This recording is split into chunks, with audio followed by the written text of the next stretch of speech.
Welcome back to another Motel Coach training video. Today we're going to be diving into GuestPoint Property Management System, and we're going to be showing you how to create a reservation for a corporate guest that's going to be charged to a company account.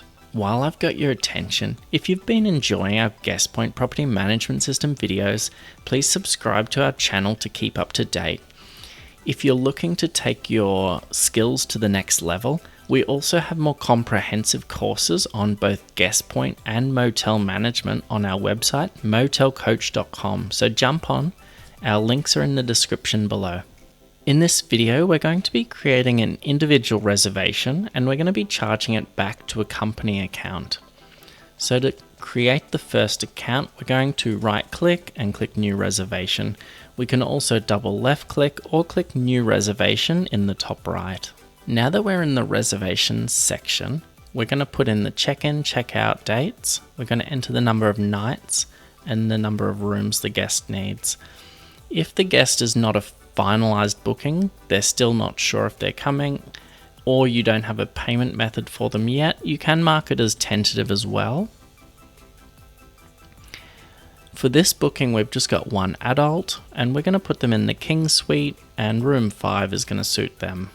Now let's have a little bit of a play around so you can get a feel for how the company section in GuestPoint works. So we're going to put the company down as new company.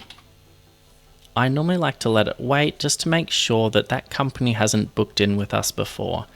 If we go under company name and we start typing another company, and you'll see some companies come up automatically. If we were to say just put in Meredith Lines fully,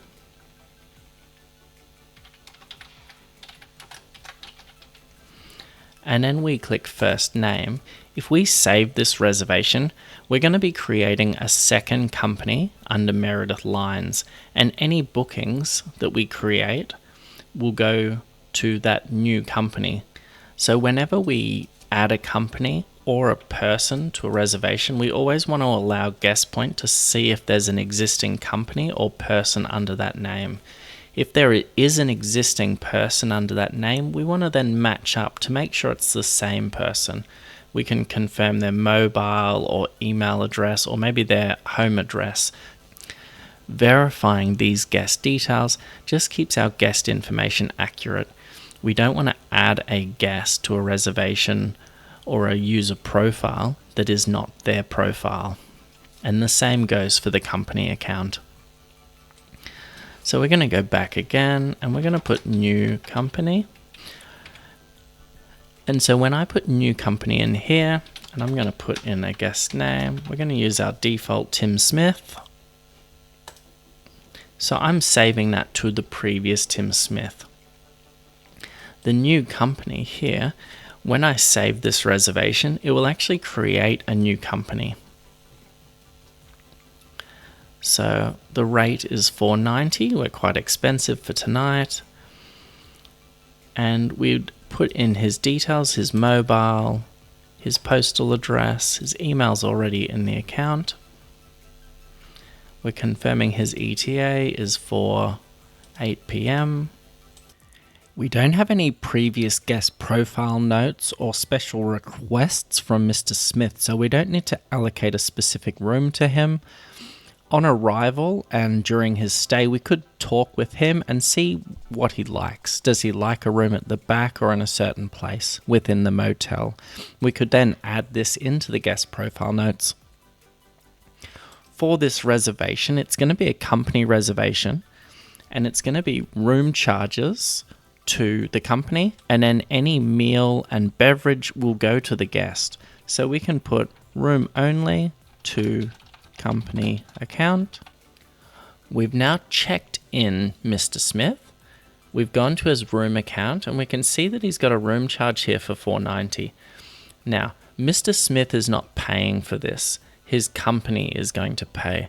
So we need to send this room charge of $4.90 onto the company account, and then they will pay for it via bank transfer or their method of payment. So if we click send to, we've already created the company, new company, so we need to work out how do we send it to the company. If we click send to Debtor, it automatically will show you the debtor accounts, and you need to make sure it's the correct one. So these ones here are not the correct debtors, so we don't want to send it to one of these ones. So we click cancel here, and we're going to go into his contact details, and we're going to edit new company. And we need to click allow debtor invoicing. And if you noticed on the previous screen, which I'll show you when we come back, there was 3 companies that we could have sent the bill to, and they've selected this, allow invoicing from any guest. That means that the company name doesn't need to be attached. So let's save changes. We're going to go back into room account, and we're going to send to debtor again. And you can see straight away that now that new company is set up properly as a debtor, it will automatically default to that one. If we look at these other ones, so you've got local council, stakeholder consultancy, and Woolworths. Let's go into local council. So we're going to clear new company, and we're going to start typing local council. And we're going to edit local council. And you can see that it's set up as allow invoicing from any guest. So that's why it's automatically allowing us to send a debtor account to that company. I would generally leave allow invoicing from any guest unticked. It creates more likelihood that you're going to send the wrong accounts to a company. So once we send that room charge of $490 to the new company account, we can go into accounts, and it will start to then show up on our debtor summary. So if we click on new company, and you can see that they've got a total outstanding amount of $490, and it's current. When we say current, that means that it's a new debt. It's only just been posted to that company within 0 to 29 days. Once it hits 30 days, it's going to move across into the 30-day column. So if we click new company and current transactions are amounts that need to be paid. So once we receive the payment, new company might pay via bank transfer. We can click make payment. We can click payment type, direct bank.